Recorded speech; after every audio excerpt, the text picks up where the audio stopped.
Hey there's, I am the Gaming-Grizzly and welcome back to Identity 5. And today I want to talk about the fortune teller skills, because I've seen a lot of you guys in my comment section asking me to explain the skills in detail. And I also want to answer a few questions like, can the awl actually pretend a terror shock? Can the awl actually prevent the gamekeeper to track a survivor towards them? And can you find the awl in a item box? And before I jump right into the skills right here, I would really appreciate if you could support my channel by leaving a fat like. And also leave me a comment in the comment section below what you think about the fortune teller or the prophet. And of course, make sure to share this video with all of your friends. And if you are new on my channel and you want to stay up to date with Identity 5, make sure to subscribe to the Gaming-Grizzly. Alright, let's just jump right into the skills. The first skill is called the Night Awl. The fortune teller carries his awl, which is a powerful companion. At the beginning of the game, the awl will fly around to get the location of all teammates. After spotting all teammates, the fortune teller can send the owl to one teammate and obtain the vision of the specific teammate. The bird can also protect this teammate from one hit. Long press the skill button to select a teammate that you want to observe. Tap the skill button to protect the teammate. To recover the protect ability, the fortune teller has to observe the hunter. Stackable up to 5 times, skills cooldown 20 seconds. Okay. I totally can understand that this is a little bit confusing, but I looked into it and I figured out how exactly this works. First of all, if you send your owl to your teammate, you will get his vision, but that doesn't necessarily mean that you protect him from one hit. And if you want to protect him from one hit, you have to press the skill button once again. And you may already have noticed that you actually have to recover the protect ability. And in order to recover this ability, you have to stare the hunter in his eyes. And this will actually recover your ability to protect other survivors. I will show it on the screen. As you can see right here, he is looking at the hunter and his ability is recovering. So you can stack up to 5 owls to 5 protection owls, I will call them protection owls, and the cooldown of the skill is 20 seconds. I hope this cleared up things about this skill a little bit. The next skill is called Prophecy. After encountering the hunter, the fortune teller obtains the hunter's position for 5 seconds.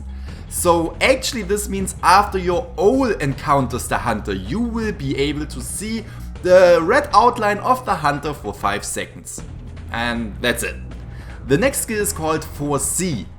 The fortune teller has the ability to obtain the position of the hunter within the first 5 seconds of the game. As we can see right here, as soon as the game starts, we get the chance to see the hunter's location for the very first 5 seconds. That's actually pretty good. I really like this because I always want to know where the hunter is, and I think it's a really good thing to know in the very beginning where the hunter is located. And the last skill that we have is Exhaustion. Well, this is not really a skill, it's more like a debuff, because the fortune teller's vaulting and pellet drop speed is reduced by 10%. Okay, so this makes him a bad pellet dropper vaulting character, I guess. But all in all, this character is just great. He has no debuff in decoding, which is actually pretty nice, and his skill is just insanely sick. I mean, I love it. I love this character. And I also wanted to talk about a few different things. So first of all, can you actually get a different item from an item box if you are the fortune teller? Yes! You can actually open up item boxes and get other items like the map or the coordinator's flare gun or the football from the forward. So you can get all those different items, but I don't think that you can actually find an owl in an item box. I haven't looked into it in detail, but I think once you drop the owl, it's gone. You can't get it back from the item boxes. Then another question that I got recently quite a lot is, can the owl actually prevent terror shock? And I found a little clip that I just want to show you right now. So what we can see right here is that the hunter is coming, he is putting his ult as a protection, and he got hit while he is decoding and nothing happens. Nothing freaking happens. Another clip right here where we can see he's opening up the gate, the hunter is following him, hitting him while he is protected by his ult. Nothing happens. Freaking nothing happens. The ult can actually prevent the survivor to get struck down by a terror shock. How amazing is that?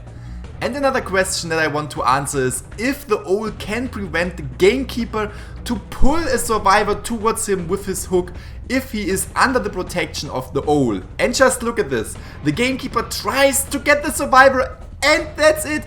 It's nothing is happening. This is just amazing. This ult actually protects the survivor from everything. Maybe this survivor might be a little bit overpowered. Well, we will see. I just love him so far. What I've seen so far is just amazing. Alright. But now I also want to give a little bit of commentary on the gameplay right here that we saw in the background while I was explaining everything.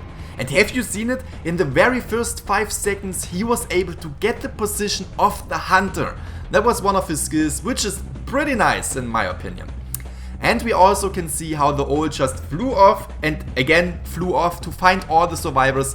And the survivors that are found are actually marked with a green eye on the icons in the top right. So those are all the survivors that are found. And now we can see the ult found actually all the survivors and now comes back to sit down on the shoulder of the fortune teller. Isn't that sweet? Isn't that just lovely? I really like it. And now he's sending the ult to one of the survivors. So this survivor actually isn't protected from the hunters. So if he gets hit right now, he has no protection. All that the fortune teller did was getting his vision. As we can see, there is a cooldown of 20 seconds. Oh, it skipped a little bit. So as we can see, there was a cooldown of 20 seconds for this skill. And this didn't mean that the survivor was protected, because the fortune teller had to tap the skill button once again to actually protect the survivor. I know. I repeat myself, I already said this before, but I really want to give you an understanding of how the ability of the fortune teller... What is he doing? Look at this, was he just... What was that? Was he provoking the hunter, or are they actually friendly players? A friendly hunter and a friendly fortune teller. I'm a little bit confused. What I wanted to say is I just want to give you the perfect overview of the skills of this fortune teller right here. So if I repeat myself, I'm sorry. Look at this, what is he doing? He's provoking the hunter. I think the hunter actually might be friendly, because this is not normal. If I would play the game, I would never do this. And I think they are just friends. And look at this. He's actually looking at the hunter, filling up his protection ability. Now, what is it? What is going on? He just... I don't know what's going on. I don't understand this. So he has to fill up his protection ability again to actually use his ult again. Right now we can see there are 0 ults, but he could still use his skill to actually get the vision of another survivor. As you can see right now, he could use it to get the vision, but he cannot. Is he doing it? No, the ult just flew off. I don't know why the ult just flew off.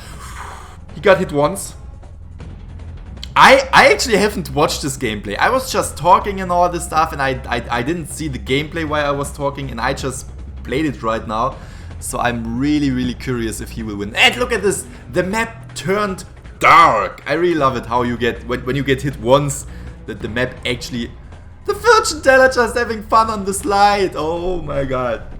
What I wanted to say is, I can't stick to one topic. It's always like, oh look at this, oh look at this, oh look at this. And what I wanted to say earlier is, yeah, that's me.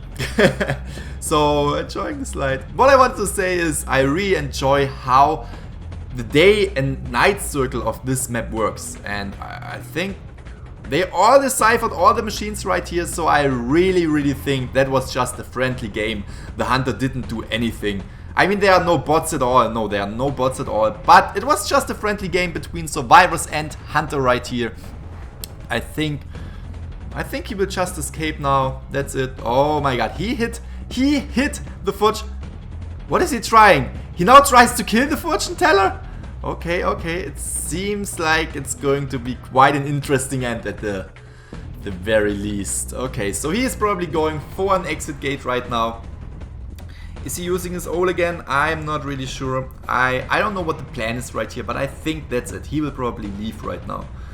Yep. Moving towards the exit gate. Alright, bears, so I really hope this cleared up things. I really hope you now can understand how the skills of the fortune teller are working and what you have to do to use the ult and what the ult is actually capable of doing.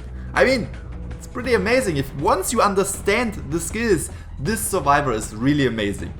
So I really hope you enjoyed this video and it helped you out. If so, leave me a fat like on this video and of course leave me a comment in the comment section below what you think about the fortune teller. And if you haven't already and you want to stay up to date with Identity 5, make sure to subscribe to the Gaming-Grizzly and share this video with all of your friends. I almost forgot about that. Yeah, never mind. I hope you all have a great day and see you all in the next video.